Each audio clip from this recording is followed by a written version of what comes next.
Okay, I think we can get started. Um, Good evening, everyone, and welcome.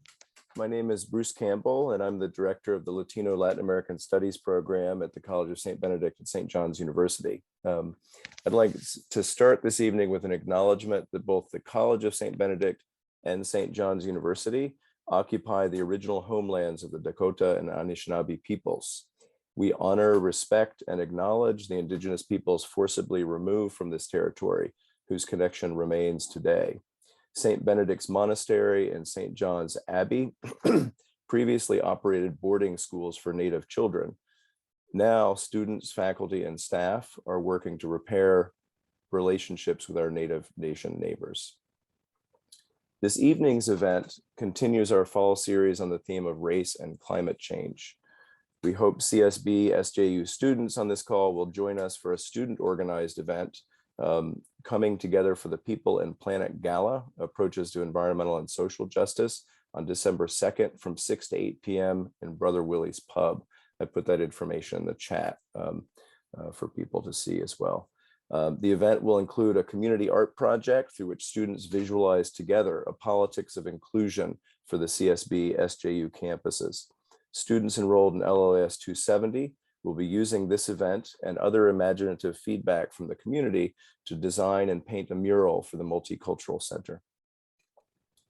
Our event series recognizes that race is starkly present in the realities of climate change.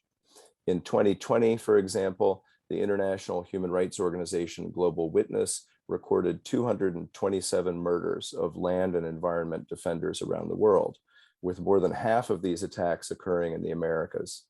According to the most recent report, quote, the disproportionate number of attacks against indigenous people continued, with over a third of all fatal attacks targeting indigenous people, even though indigenous communities make up only 5% of the world's population. Indigenous peoples were also the target of 5 out of the 7 mass killings recorded in 2020. As the climate crisis intensifies, Global Witness observes, violence against those protecting their land also increases. We're delighted to have with us this evening Dr. Nicole Fabricant. Dr. Fabricant is an associate professor of anthropology at Towson University in Baltimore, where she teaches courses such as resource wars, environmental justice, rethinking indigeneity, and political economy of water. Her work has been published in NACLA, Jacobin, Dissent, and Catalyst, among others. Dr. Fabricant's work has focused on climate justice activism in Bolivia, in particular the work of indigenous communities to develop alternative models of land tenure and stewardship as the basis for a more sustainable relationship to the natural environment. In recent years, her attention has shifted to comparable work in Baltimore, Maryland, where BIPOC communities on the front lines of the environmental toxicity of industrial development are seeking models of economic development that offer alternatives to and leverage against the economic and environmental status quo. Her forthcoming book, Fighting to Breathe on Baltimore's Toxic Periphery, is under contract with the University of California Press and will be published next fall of 2022. Dr. Fabricant's work is based on the premise that a politics of inclusion matters far beyond symbolic investments in diversity. Voices and perspectives that have been historically marginal and subordinate to governing systems and the dominant culture are, in fact, vital interlocutors in any collective effort to confront the climate crisis. Although we are virtual, I hope that you will all join me in a warm welcome for Dr. Nicole Fabricant. Just one quick note logistically. So Dr. Fabricant is going to share her work with us for a little while, and then we'll have a Q&A session at the end. We ask that people present their questions using the Q&A function that you'll find at the bottom of your screen. And feel free to pose questions throughout the entire talk. Dr. Fabricant won't necessarily address them as you pose them, but we can collect them as we go, and she can address them, respond to them at the end. Thank you.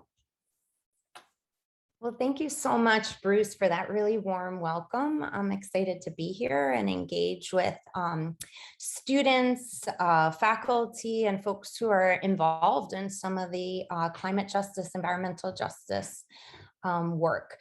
So while Bruce mentioned that my history has been in Latin America, and my first book project was with the landless peasant movement in Santa Cruz, Bolivia, looking at a movement that sort of modeled off of the very large Brazilian landless peasant movement, where they reclaimed or seized land that was illegally essentially held by latifundios, and then established agro-ecological collectives. So essentially it was about the land and recreating a kind of relationship to the land, and building very small scale agriculture to stand against some of the agribusiness that had taken over the region.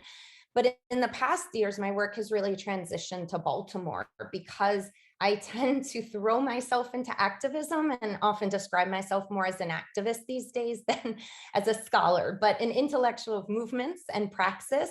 And so I feel like to do justice to movements, I really have to be living in the city in which I'm writing about, especially as an anthropologist. So the title of the talk today is Fighting to Breathe: Race, Toxicity, and the Rise of Youth Activism in Baltimore. And I am going to focus predominantly on our work here in this city. So hopefully when I get to a video, I'll try to also share the sound with everyone. Take a deep breath in, and now breathe out. In 2015, Destiny Watford, a young environmental organizer who won the Goldman Award shortly thereafter, the world's foremost environmental award, honoring one grassroots activist in each of the world's 6 geographic regions. She was no longer a high school student, and she was involved in a movement called Free Your Voice, which started as an after-school program and grew into a very large environmental justice movement to stop the nation's largest trash to energy incinerator. Instead, on this day, she was an undergraduate enrolled at Towson University and a volunteer organizer. On the day with which I begin this talk, she was instructing a group of her peers to attend to their breathing. What do you feel? Watford asked the group. Every breath I take in, I feel it. Watford understood that on the Southern Peninsula, where she lived and worked, breathing could be a dangerous activity. The breathing exercise Watford led was part of an annual toxic tour, which she and other Free Your Voice students had been leading since 2014. Approximately 50 undergraduate students took the tour each year, along with politicians, city council representatives, and sustainability officers. The tour gave visibility to the peninsula, which is the southern tip of Baltimore, transforming it from an unseen dumping ground to a key site of education. As part of the tour, Watford mapped the history of the communities on the peninsula, describing how industries engulfed areas that were once primarily residential. She led the tour goers to Patapsco Avenue, a road heavily traveled by diesel trucks carrying fossil fuels. The landscape was dotted with boarded up and abandoned buildings.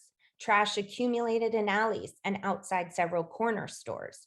Watford's destination was a concrete lot overlooking the Patapsco River, where smoke billowed into the air from 2 incinerators. From there, one could see on the water the massive coal infrastructure. We actually in Baltimore have the second largest coal export pier on the eastern seaboard. And to the left were oil, gas, and chemical companies. To the right was the Food, Machinery, and Chemical Corporation, FMC, a facility in which pesticides and herbicides were manufactured from 1954 to 2007.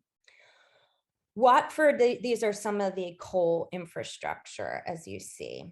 Watford told tour goers how FMC leased 80 acres of their land to Energy Answers, a transnational company specializing in solid waste management, to develop a renewable energy project.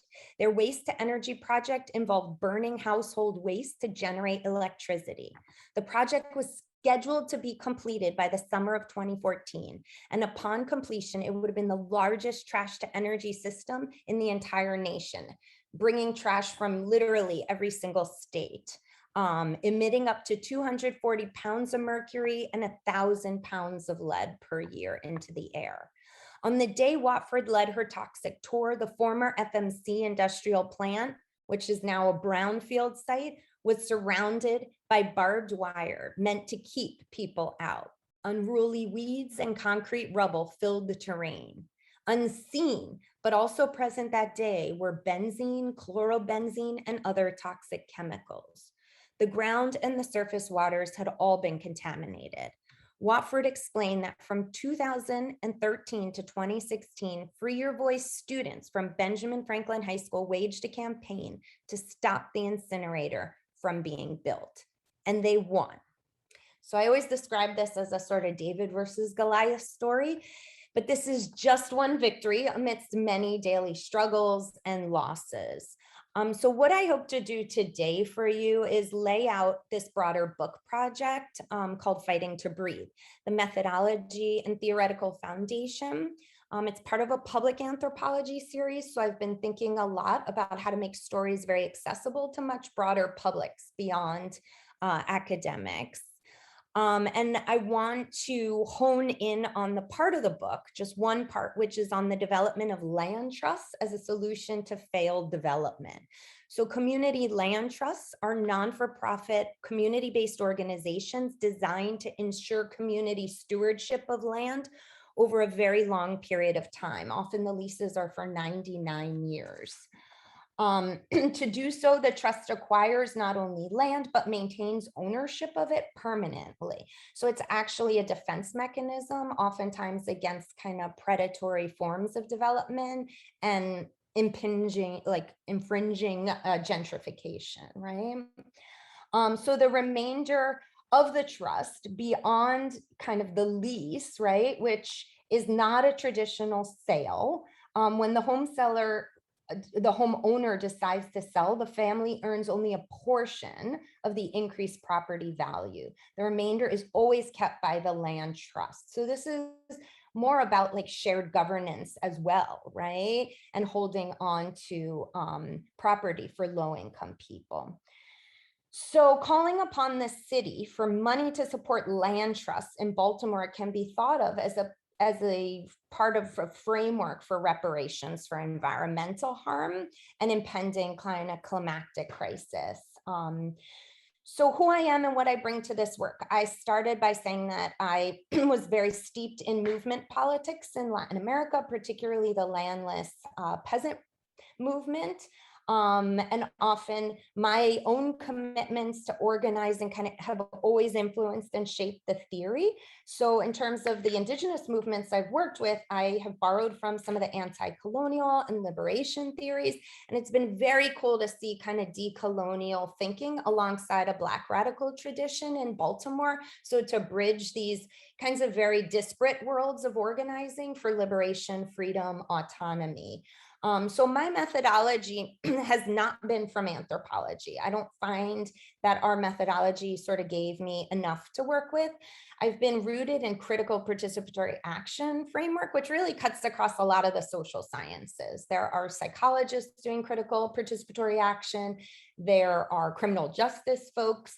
And it is the belief that those most impacted by racism, by predatory development, by extractivism, by climate injustice should take the lead in framing the questions. So the design, the methods, the analysis, and even the dissemination comes from frontline communities, comes from communities that are most impacted. So much of the high school organizing began in the halls of Benjamin Franklin High School in the early 2000s as an after-school program, which utilized kind of popular Freirean, Paulo Freire educational models to raise consciousness and politicize youth. I began organizing with them in 2011, and together we forged a participatory action project. So I was inspired by their model of popular education and wanted to leverage my position within the university to actually have a formal class tied to environmental and climate justice, where high school youth could go out and kind of study and think about the problems in their community, define the kinds of questions they wanted to define, and spend the entire year sort of investigating and then disseminating.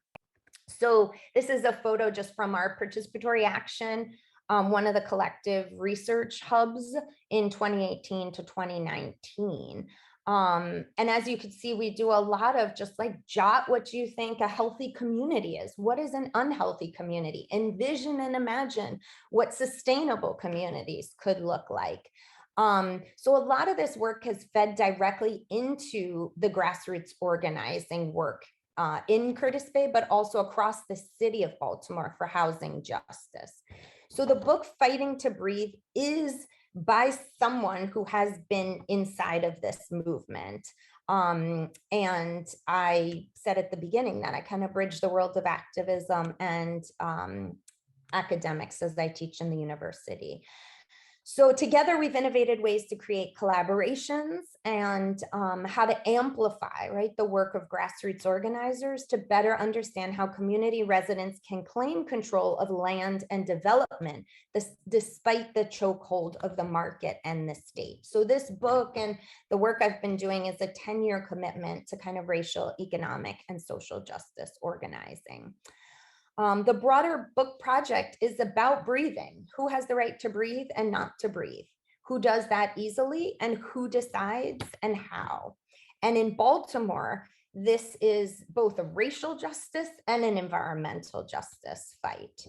The fight takes place in a world where racism is the pandemic, in a nation in which white police violence against brown and black bodies is chronic. And the book is about those things too. Members of Black and Latinx communities in US urban cities can't breathe, not only when being pinned to the concrete by vicious police officers, but when they go home to neighborhoods in which racist practices, policies have produced unhealthy environments. So the students, along with all other Baltimoreans who took to the streets during the summer of 2020, knew this all too well. And this is an aerial view of an action during the lockdown. It was Earth Day when COVID first hit, and no one was allowed out. And these were students from Free Your Voice protesting outside the incinerator, a die-in. So breathing, or the inability to breathe, is both metaphor and an objective fact. Breathing or not has as much to do with race and class-based inequities of late state capitalism as with industrial dumping that is a persistent feature of our economic and political system. Sociologist Lindsay Dillon and American Studies scholar Julie C. describe breathing as unnoticed, unconsidered, unseen, an invisible other that becomes visible in particular moments for particular groups of people. This book will ask the reader to notice, to consider, and to see breathing, and to learn to see that right to breathe in all of its complexity. So Fighting to Breathe focuses on high school students spanning a decade, the teachers and their allies as they fought to eradicate polluting industries and evolve their politics to grassroots development. So they are at the forefront of community-led, community-defined, and controlled what they would call fair development, right? The goal of the organizing has not been to only disentangle systems of inequality, but also to envision, design, and create development proposals that improve the lives of poor Black and brown people. Proposals for development intended to meet human needs rather than industry needs. And so this is just a photo of some of the Free Your Voice youth building a stage on the community land trust. So policy injustices to date have produced a palimpsest, layers of housing, environmental, and other state policies which perpetrate the exploitation and commoditization of lands for industrial production. Environmental toxicity, in contrast to environmental justice, refers to historic patterns of pollution, exposure, toxic contamination, and chemical explosions, patterns that have almost always been detrimental to low-income communities of color. I identify toxicity as yet another form of state-sanctioned violence, one which wreaks havoc upon lands as well as bodies.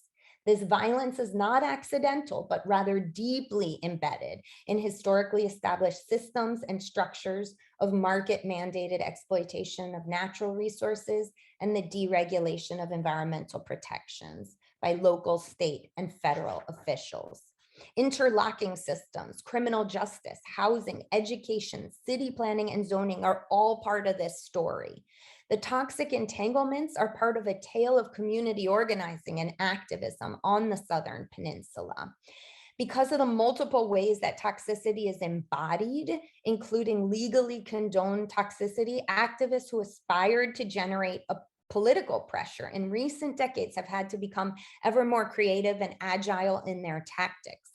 At the same time of my research, disentangling systems of toxicity from the health risks they posed was a daily labor of community organizers who envisioned and worked to create alternatives to the environmental and pollution-related health hazards directly and indirectly affecting the peninsula.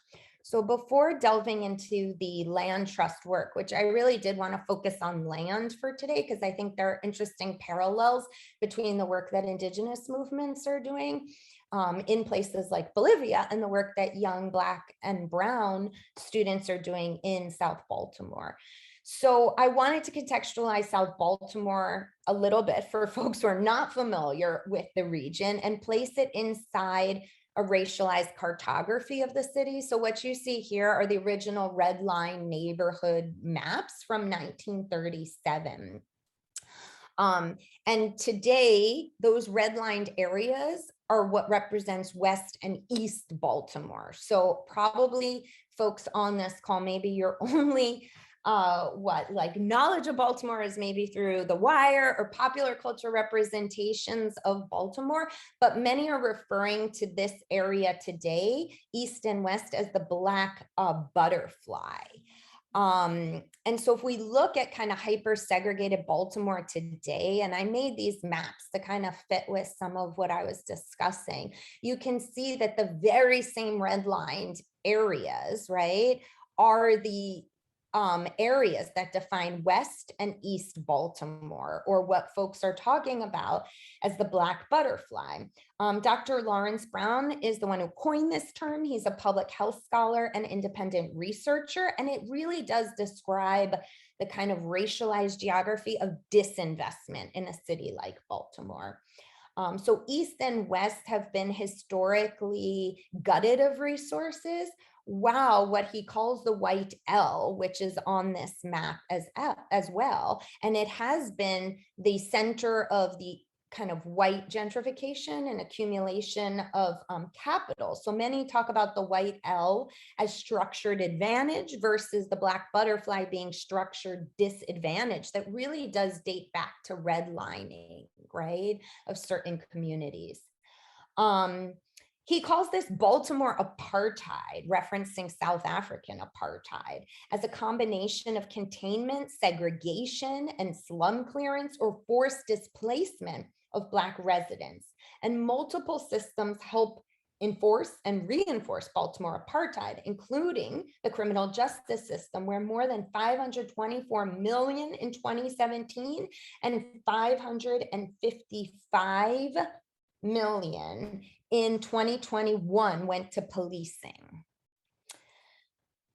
Real estate, public housing, finance, banking, economics, and community development, K through 12 higher education, public works, public health are part of this Baltimore apartheid.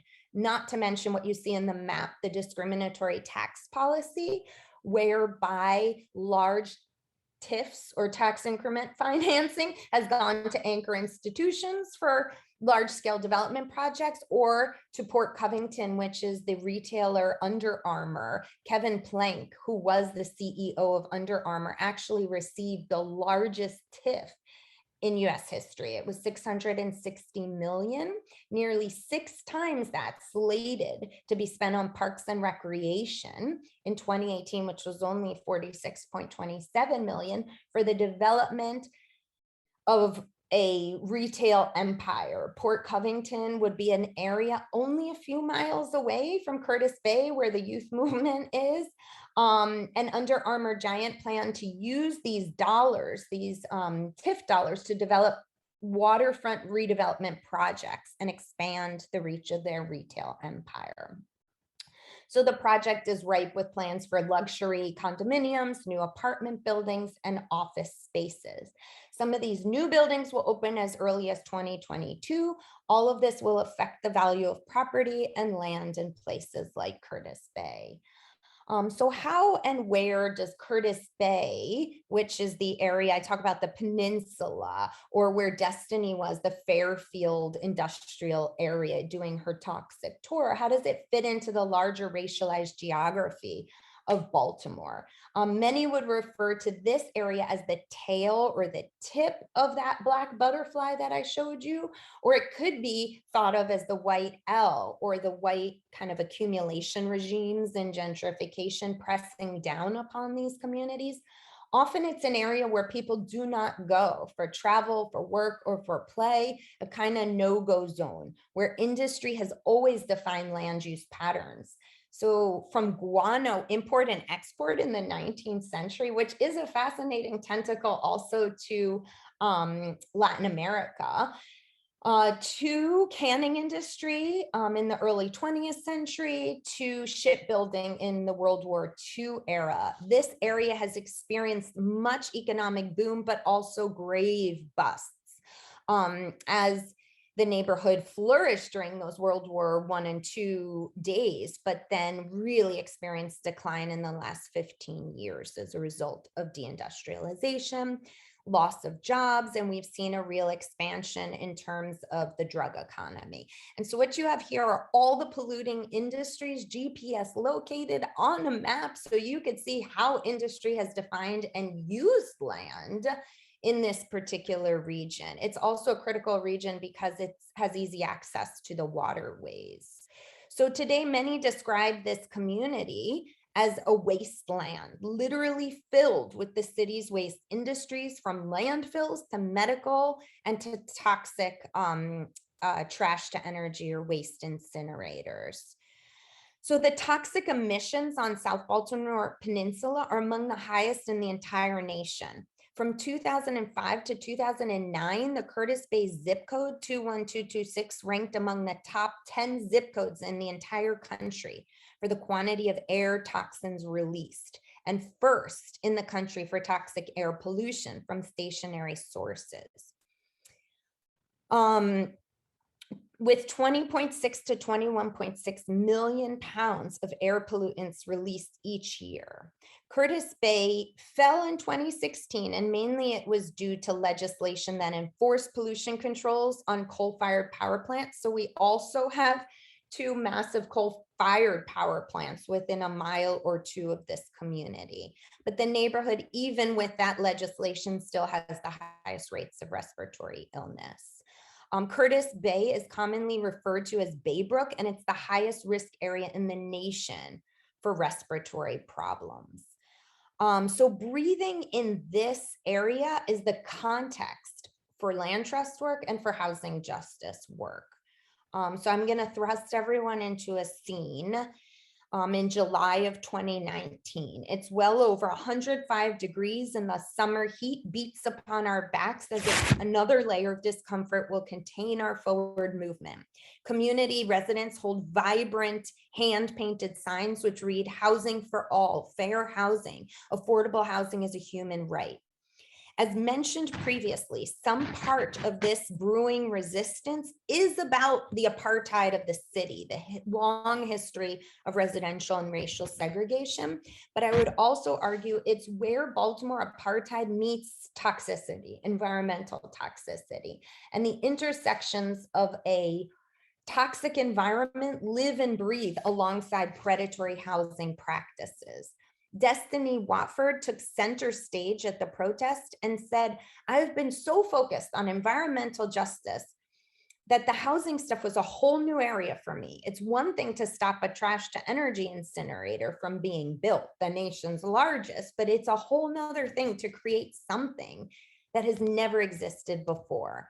So the Free Your Voice youth were emotionally charged to show how their work at an affordable housing land trust meeting at their recreation center, they wanted to hold up this map. So what you see here is a map that they made in our participatory action research class. And as many youth went to school, traveling to school, they noticed the number of vacant buildings in their neighborhood.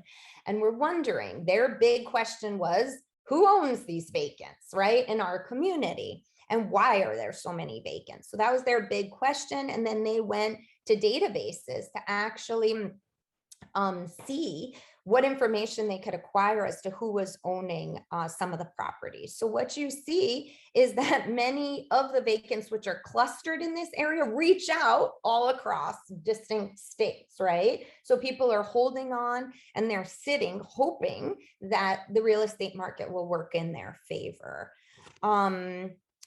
So they took research even further. They wanted to interview some of the owners of the vacants. And this map became a powerful illustrative sort of display of the 517 vacant houses in their community with absentee landlords. It illustrated not only the number of vacants, but also drew attention to the vexing problem of absentee homeownership and housing speculation, but also how long some of these homes sit without any form of investment. And this was the housing group in our participatory action, kind of going into some of the vacants, trying to understand what the structural sort of characteristics of those homes were. As Black studies scholar Jackie Wang argues in her book, Carceral Capitalism, which examines contemporary incarceration techniques that emerged since the 1990s, native dispossessions occur through the expropriation of land, while Black dispossession is characterized by enslavement and bodily dispossession. She argues that new racial capitalism begins with parasitic government and predatory lending that extends credit only to dispossess later. Predatory lending has a spatial character, and it exists in many forms in Curtis Bay, including subprime mortgage loans, rent-to-own scams, payday loans, bail bond loans, all prevalent in a community like Curtis Bay. So I take the debt economy and racialized capitalism to think through these cumulative effects of the private sector upon urban lands. Environmental injustice is part of the plunder of lands and bodies in a post-industrial landscape. Lands once held captive by guano import and export to fertilizer and chemical companies dumping as agro-industry expands. Lands tied to the whims of market and bodies made sick by the quest for fertilizers and the movement of resources across and through seas and horizons as limitless opportunities for profit margins. All of this intersects in powerful ways with land that is frozen, land that sits idle, ripe for predatory housing, and new forms of speculation tied to the question of vacants as part of a future for capital investment, with venture capitalists investing in Port Covington development. Folks fear what might be on the horizon for communities like Curtis Bay. So this is one of the many protests for housing justice. So I think about land trusts as reparations then for industrial pollution. How can we think about the reclamation of lands as part of what the city of Baltimore owes, right? Particularly historically disinvested brown and Black communities. Land trust can be part of a framework of what a cultural geographer, Nick Haynen, who actually stands on the shoulders of Cedric Robinson, talks about abolition ecology, to push forward well-informed and deliberate organizing and continued theorizing against uneven racial development within land and property relations. Haynen grounds this kind of political ecology, which is attuned to environmental racism and capitalist relations of property and settler colonial theft of land, in the work of Black radical luminary W.E.B. Du Bois. In Black Reconstruction, Du Bois illustrates how the freedom dreams underlying African Americans fighting against the Confederacy were dashed through the collective recognition that the self-determination they sought would be implausible if the very democratic fabric of the US was not also simultaneously abolished along with slavery. Du Bois calls this political vision abolition democracy, to push forward well-informed and continue theorizing against and about the continued existence of white supremacist logics that continue to produce uneven development and uneven property relations. So how can abolitionist ideals inform political and ecological struggles around air, soil, water, inadequate shelter, food apartheid, and even hunger? For Hainan, an abolition ecology extends ecology to Du Bois's political vision, a vision that aims to abolish the very fabric in order to advance Black liberation, the very fabric of the United States.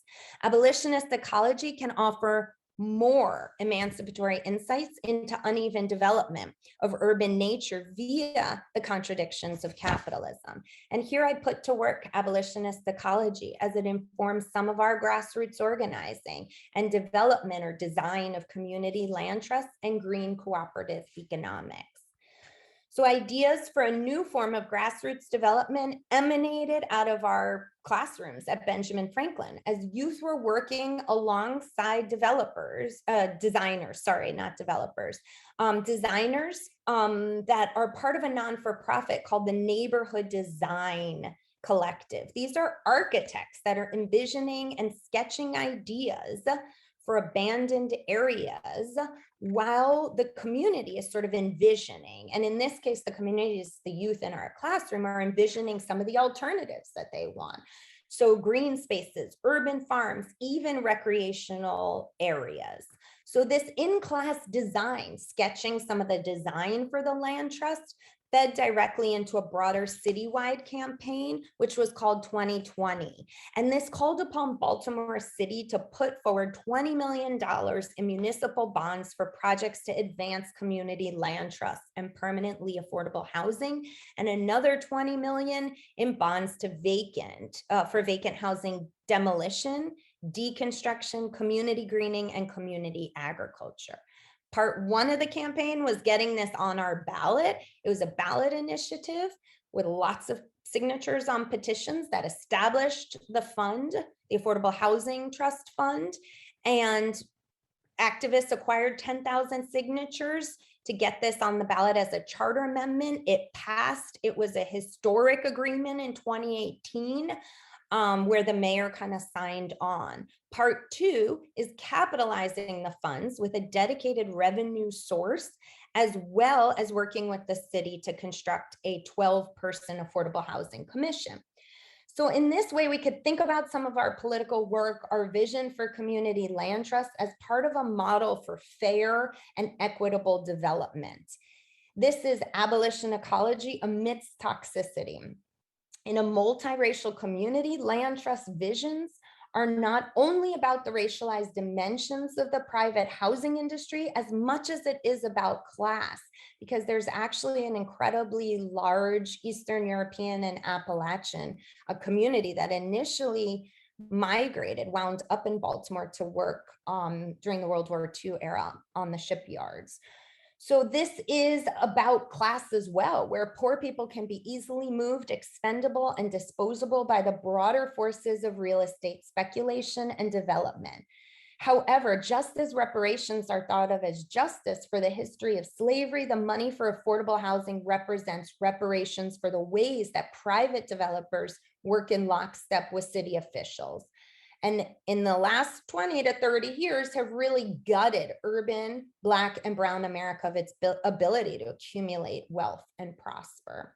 So the Affordable Housing Trust Fund and the money for CLTs is the historic debt that the city owes communities like Curtis Bay for utilizing their lands to deal with the city's waste, where most of the incinerators and the landfills sit right next to residential areas, using lands to house non-renewable fossil fuels and other industries that have global reach but never benefit these communities.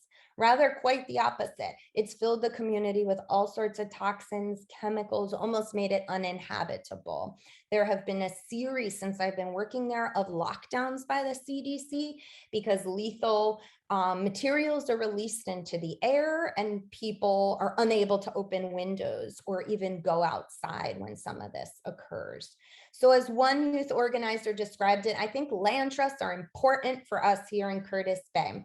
It can maintain affordable rent because rent is so high in Baltimore City, it's scary. Two, he says, if land is owned by a community, that would make communities safer because we would take care of the land. If someone's causing crime in your community, they wouldn't do it in the same way in that green space that they built with their time, their labor, and their energy. You wouldn't rob someone you're going to see later on that land trust lot. So Dudley Street in Boston, which has a 30-year history, is the model we use in Baltimore. It's a sort of ideal model for thinking about how land trusts can provide all sorts of services, right? Recreational activities, education. So what the youth describe here is evolving a love for the land and sweat equity as a vision for community engaged development. And this could represent a culture shift if residents are incorporated into the vision, the planning, and the creation of community land trust spaces. Another youth organizer described land trusts as important for community stability. A lot of youth have to work jobs, multiple jobs. We have kids often working Chick-fil-A, construction jobs while they're trying to go to school at 16 or 17.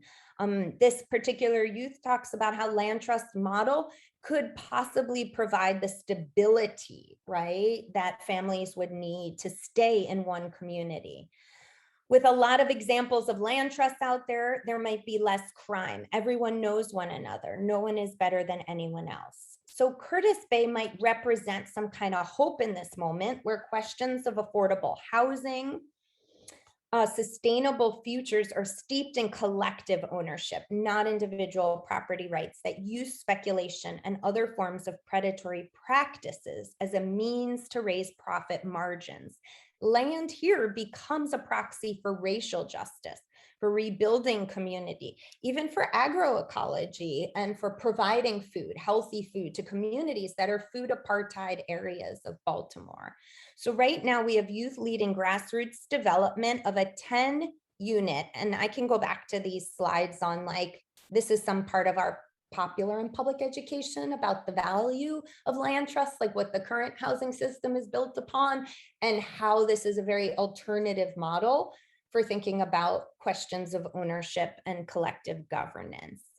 So youth are leading the building and the construction of a 10-unit permanently affordable land trust directly behind their high school, Benjamin Franklin High School, where we do our participatory action research. So in the winter of 2022, we will have a groundbreaking for these 10 units. The South Baltimore Land Trust, this is a mapping of what it will look like, will bring together many different members of the community. It'll boost home ownership values to a population that may have never envisioned owning a home. South Baltimore now has site control, the land trust, over 8 of the units and is proposing a design for 10, which will provide for 30% to 50% annual median income. They're also going to be passive design homes. So this is where some of the anticipation of climate change, like how to create energy efficient homes, comes into play, because this will maintain not just long-term affordability, but it's also about ecological design that is healthier, that is more sustainable, and that for folks with asthma and respiratory illnesses, the passive homes provide optimal comfort all year long. They eliminate mold and dampness, right? And create greater longevity for the building structures. So this is kind of like part of our Green New Deal, or like being at the forefront of some of those conversations. Like we're actually doing the design and some of the development work with youth to envision this first shot, right, at what a land trust could represent. So in conclusion here, while the history of development in Baltimore City has been pockmarked by a development orthodoxy based in the inherent violence of landed property and of displacement, in Baltimore, racial and economic inequality are maintained through the exploitation of historic relations that render low-income and marginalized populations as disposable relative to industry and to speculation. In the community land trust movement in Baltimore, we have engaged in an ongoing struggle to reframe the contours of belonging, of land ownership, of stability, and even housing decisions through community-driven development, which addresses macro-level dynamics of disinvestment and the intensively local and contextually specific issues besetting neighborhoods like Curtis Bay. And that is some of my critique of the larger Green New Deal policy, is that it does have to be led, defined, and understood by grassroots frontline communities. They have to be at the forefront of envisioning what some of the design looks like, and it's not a cookie cutter model, right? Each community is going to think through some of these ecological designs differently.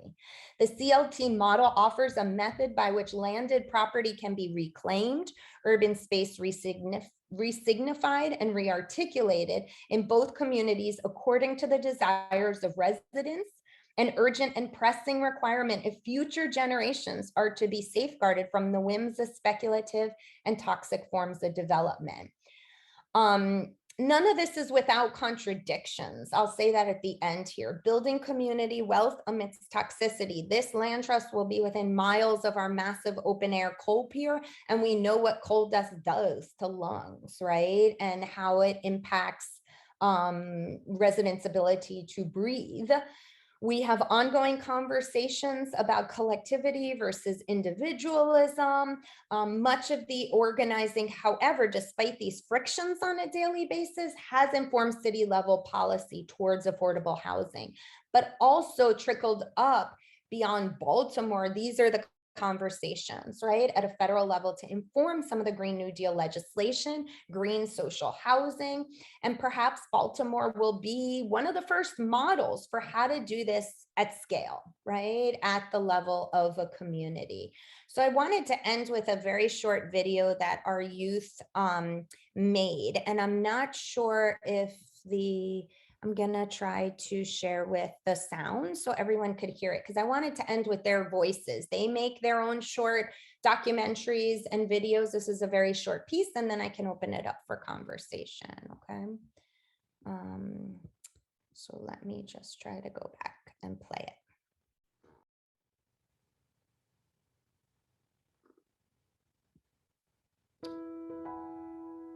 So there's a lot before. There's a lot of grass, trash, mud. Not too much on it, honestly. It was just a place where people would probably just do that trash. It was just an idea at first. A group of kids at Benjamin Franklin who were in the crime and safety group thought maybe it could be a community park.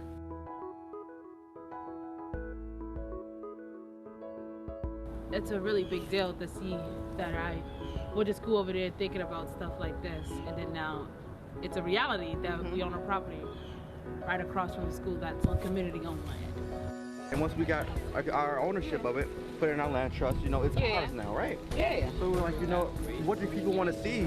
People want to see something beautiful, right? Yeah. So people did outreach, going around the community saying what everyone wanted to see. We cleared it out, and a lot of people suggested different things. And you can come over and play chess, basketball, anything. All the kids and stuff can have a nice little area where they can play and not be harmed in the street and stuff. Someone suggested we have a place to play chess. Like, I didn't know they like playing chess, but that's something they like doing now. This is gonna enter our mini golf tournament, which is gonna go all from right there to straight down there. I can't wait till you guys finish my neighborhood golf course, where I got something to do on the weekends. Our neighbors Brian helped us build the stage. He's a contractor. He does like apprenticeships and stuff. All of this wood is donated from the port. All of it. I feel honored that I was able to help and I was able to actually do something and that they accepted my ideas. I'm glad that it's not private property, it's community, and I feel like it's going to bring a lot of people together. Through all of this, we learned that there was a possibility to acquire more land. The South Baltimore Community Land Trust worked to acquire 8 properties surrounding this green space that we developed.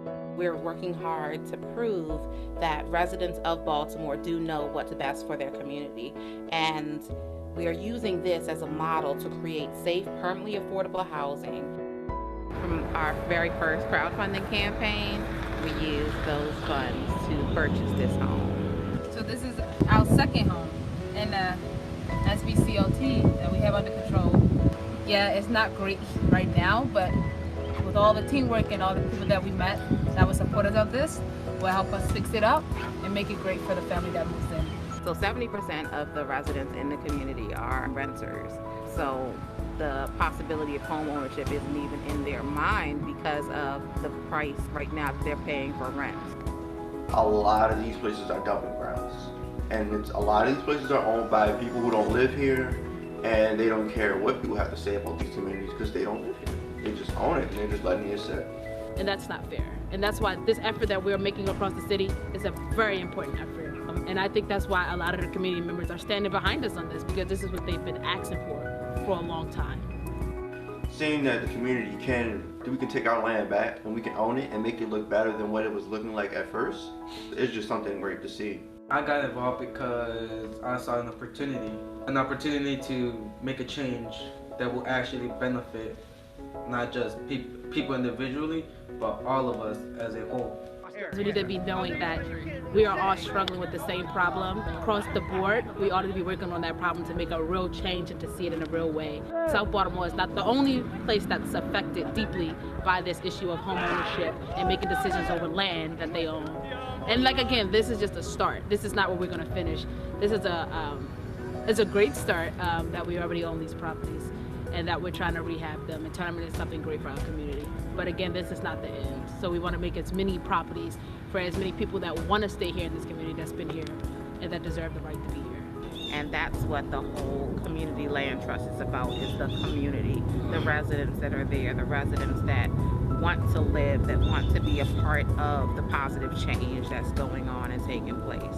You hear so much negativity about Baltimore and what they can't do, but without giving the opportunity to own land, to be able to make decisions and come to the table, how can we tell what we're capable of?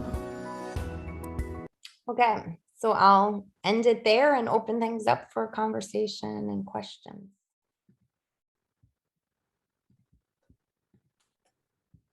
So I'll invite people again to use the Q&A function to post questions that you might have.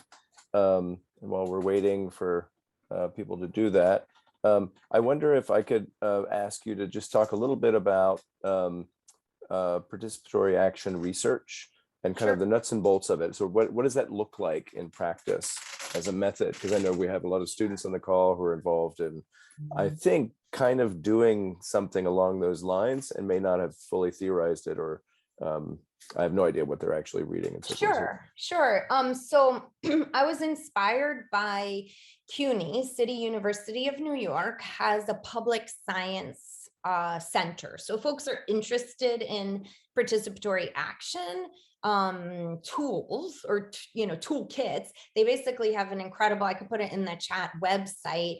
And I had an opportunity to take some young people from Free Your Voice one summer, and this is an opportunity that they extend across the United States. So some of your students, if they're interested, could apply to be a part of the training. They have a 1-week summer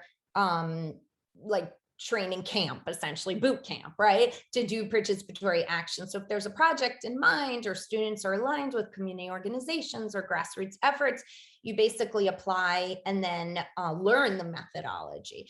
So some of the methods I would say come from kind of popular education, right? And a sort of almost like anyone taking Latin American studies would have engaged with some of this, or movements in Latin America. But some of it was more kind of qualitative, right? Methods that actually are being defined or like turned over to communities. So in part, thinking about the skills, right? What are the skills that community members are bringing forward? Was a large part of the work like we did, right? So thinking about art, thinking about dance, thinking about spoken word, like how that could be part of the research project. And obviously all the questions come from folks on the ground. Even like, some of the PAR researchers are doing boot camp on the quantitative side, right? And doing real statistical analysis, numbers crunching, training residents from the community in some of these quantitative and statistical measures. And the whole point is really that knowledge exists in communities, right? Like we don't have to come in as researchers or academics with a toolkit and impose in a kind of extractive way.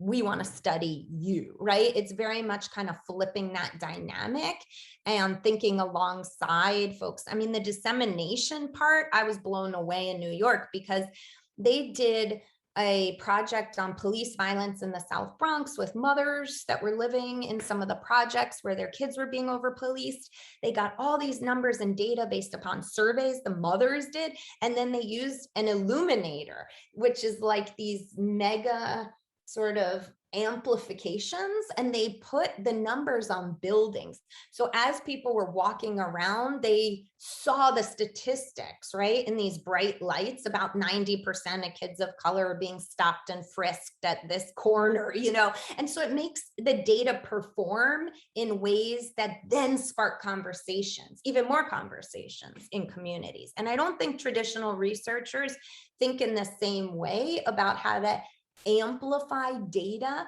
that's generated by the community and then spark further conversations and action.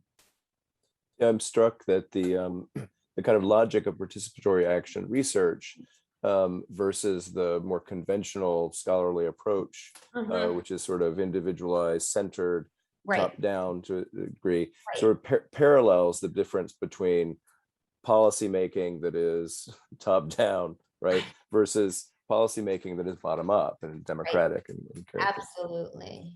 Yeah. We have a question from someone on the call. Can you please talk more about the parallels you have found between land solutions in Baltimore and Bolivia? Sure. That's a great question. Elena, who was the, yeah, Elena. Yeah.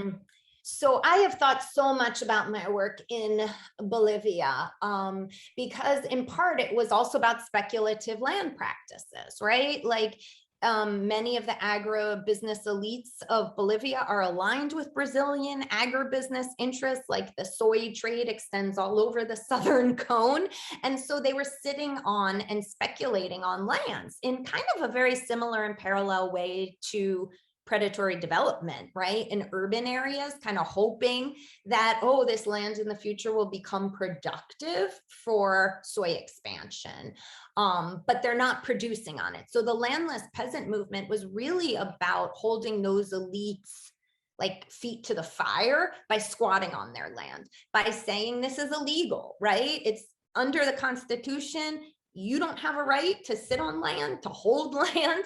It belongs to, poor peasants essentially. And we want to work this land and we want to use it for food sovereignty and for questions of food justice.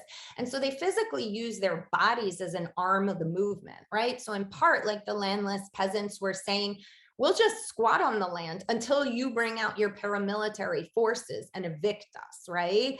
Our bodies can be incredibly powerful. And I think indigenous movements in Bolivia are at the forefront, really, of movement organizing, always happened, right? Since the days of the miners' unions in Bolivia. But indigenous women will sit on highways and use their bodies to block trucks from going from lowlands to highlands, right? So they've really have these creative tactics of resistance. And so the more I've thought about kind of questions of urban, land problems, and also how young people can control land, like questions of environmental justice really were about stopping polluting industries, but it's transitioned from unless we get to the roots of these problems, right? And the root is about land ownership. The root is really about how do we own land? How do we make decisions about the land?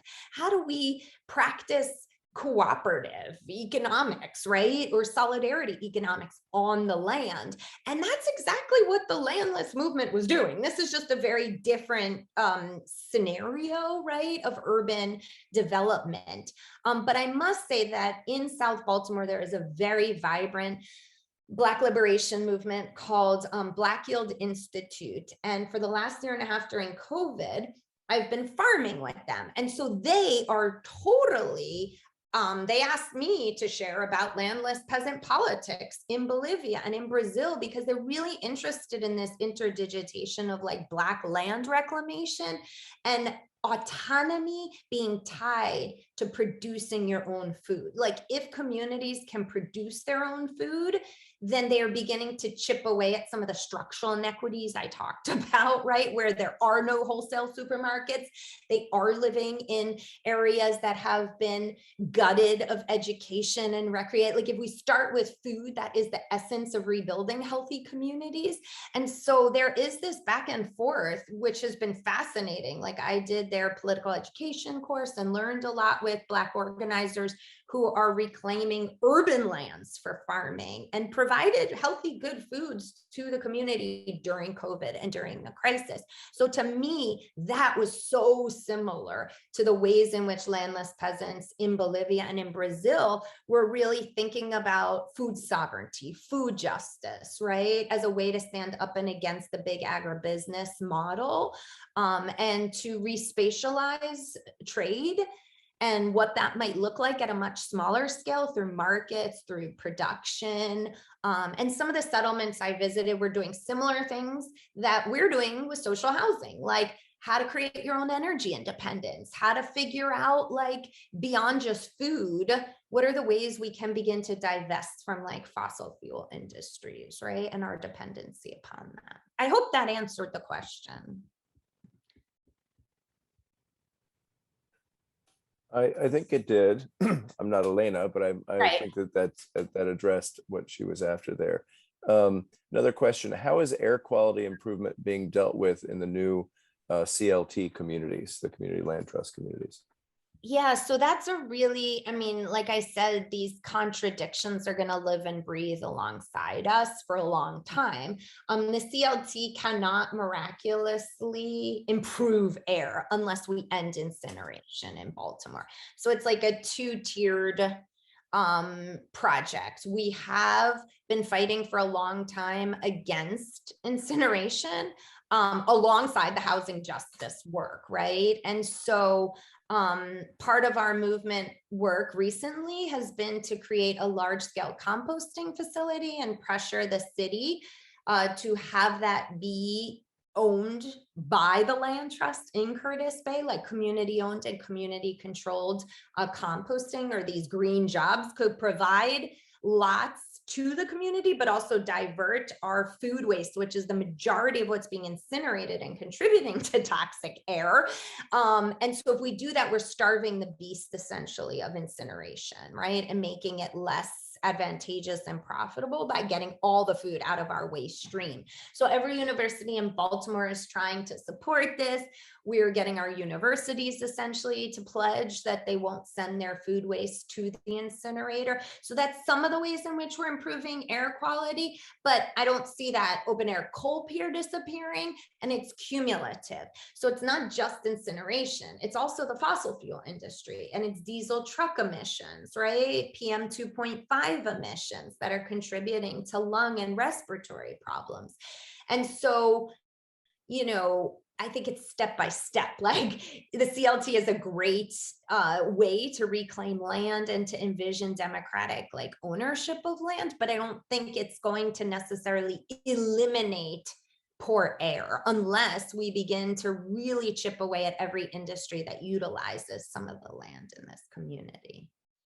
So there's a macroeconomic and macro political context really that absolutely places limits on this kind of local innovation. Absolutely, because you'll see every gas industry down there, oil industry, like they're all using the port, right, as like a transport station essentially. And so yes, I mean, while I would love to believe that we divest entirely from fossil fuels and that is contributing, to our climatic crisis, I don't know that tomorrow that's going to happen, right? If the most recent climate negotiations or any indicator, like we're being greenwashed once again by these private industries. So, I think it's an uphill battle, right? In terms of, you're right, it's a much larger macro political economic, as long as these industries are profitable, they will be hooked into Baltimore City politicians and they will use that land.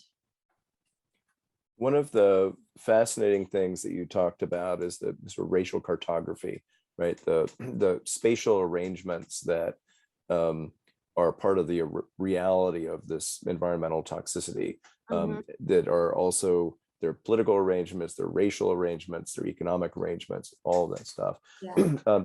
I'm curious about so this form of activism, including the participatory action research model, the extent to which, in your view, you've seen new relationships formed or developed out of the activism, because oftentimes it strikes me that activist projects have objectives, right? And those objectives are generally pretty clearly defined, and you can measure the extent to which they've succeeded.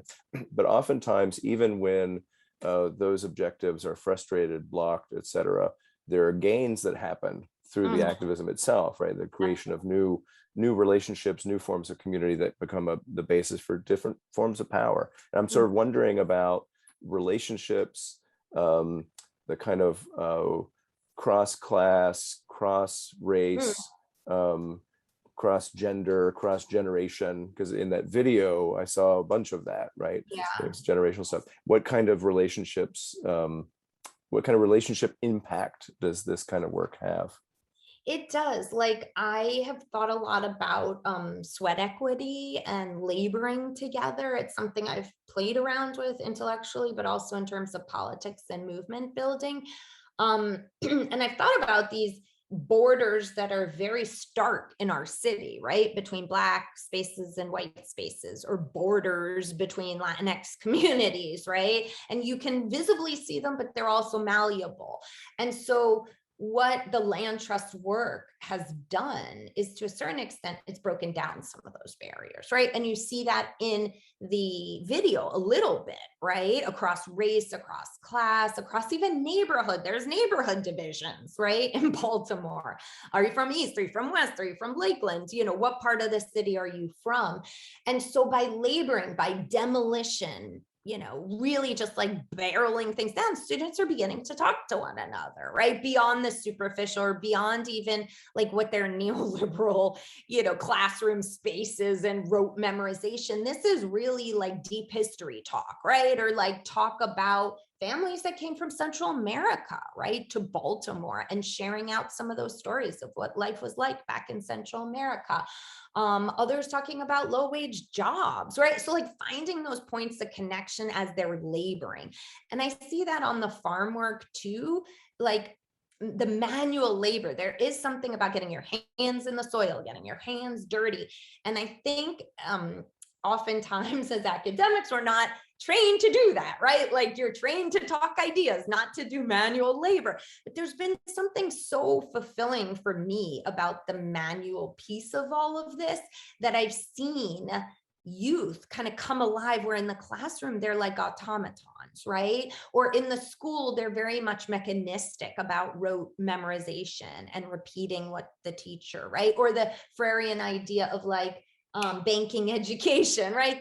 They like sort of hand in the answers. But here there's something liberatory that's happening in these spaces that the walls of a classroom just can't do for them.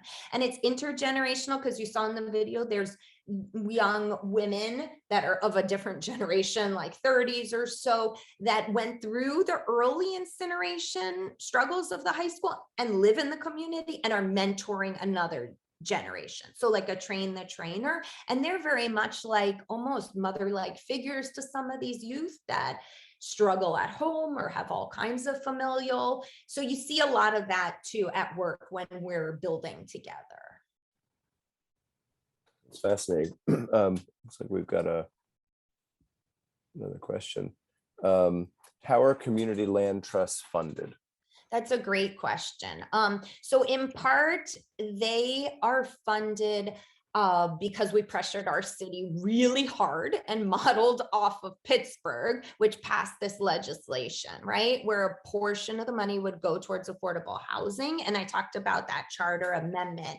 So those bonds are like set, it's a fund that we created, right? That the money will be a certain percentage of very high income housing will be taxed, right, towards this affordable housing trust fund. And part of the fund is dedicated, it's a revenue stream for land trusts. So the first land trust to get the city money from this political sort of push are our land trust in South Baltimore and one on the east side of Baltimore called Charm City Land Trust. So we have like 3 or 4 in the works right now. Like Baltimore is beginning to think about land trusts as an alternative, right? And it's not just South Baltimore, it's also an alternative to, like you saw the vacants, we see that all over East and West Baltimore for the disinvestment, for really thinking about agroecology and green spaces in communities, right? Like land trusts provide all of these kinds of opportunities. But I must say that that's not enough to fully fund it. So we're also applying for grants, right? We're applying for COVID money, federal money that you know, many organizers across the city are also trying to tap into some of the COVID federal funding. And then we're also doing some crowdsourced funding, which is like our own sort of fundraising to pay for it. So it's like a hodgepodge of lots of different sources. We've got another question in the Q&A. Jesus wants to know, how is local violence like gangs being dealt with in this new affordable housing community model? So that's a really good question. And I don't know. So to me, gangs are an outgrowth of inequality, of poverty, of lack of investment, right? Of the failure to provide adequate education, like all the systemic structural root causes that I kind of talked about. I think every city across the United States, especially these hyper segregated cities, are plagued by this.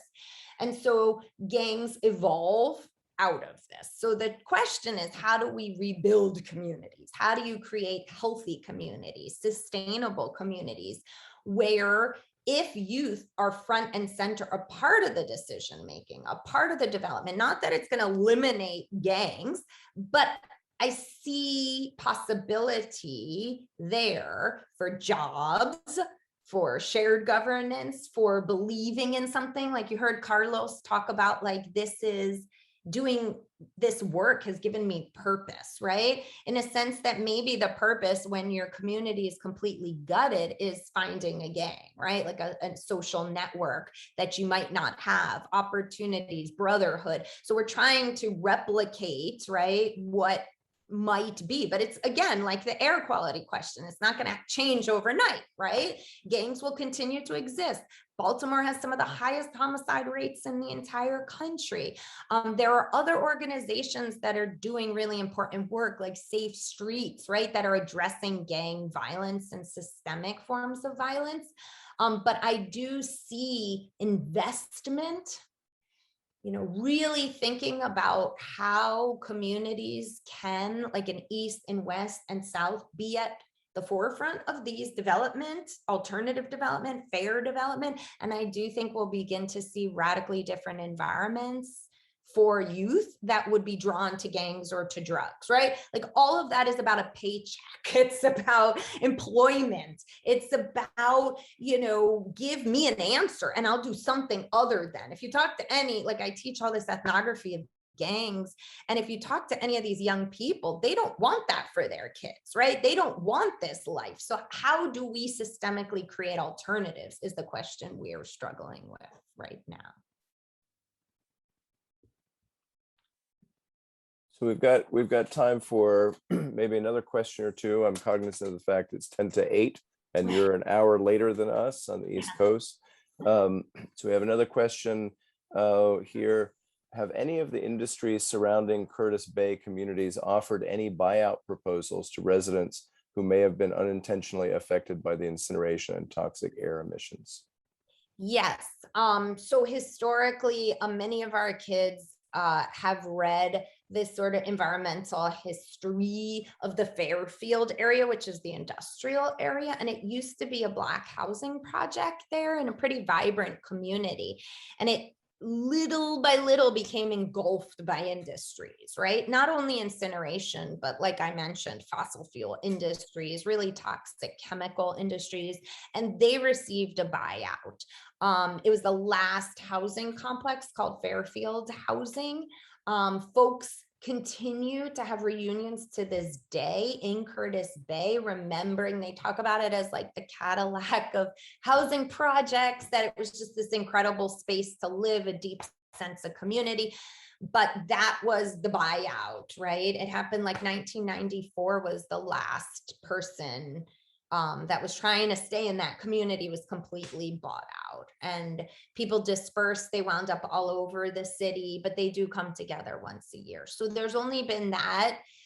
We haven't seen Bresco or any of the incinerators today buying out, because they would basically say that they're not contributing to air pollution, and they want better health studies. And so they're always kind of on the defensive.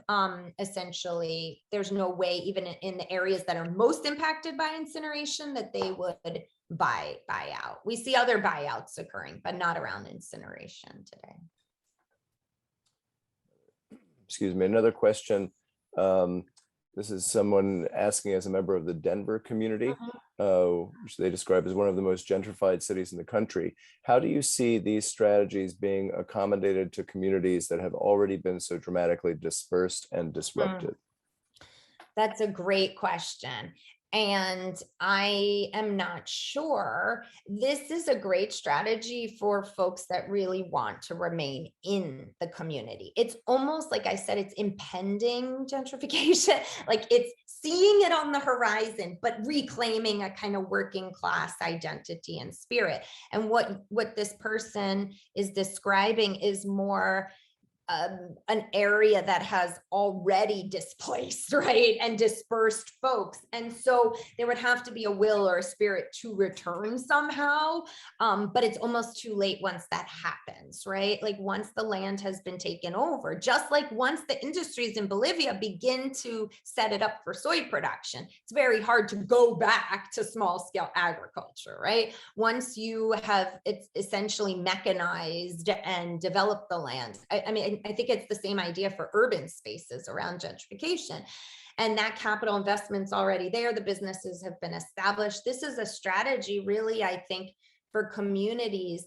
I take students out to Appalachia, to coal regions. I could see land trusts really serving a purpose as well in some of those regions, right? Like where folks really want to remain, want to envision new engines of economic production, want to think about shared governance. I think land trusts are a great solution. But I think once folks have been displaced and dispersed, it's very hard to envision how to return to those same communities. I have, there are no other questions in the Q&A, but I do have one more question. Sure. I think then we can wrap things up and give you the rest of your evening. It strikes me that much of this work really rests very much on it's sort of engaging the political imagination of a community, right?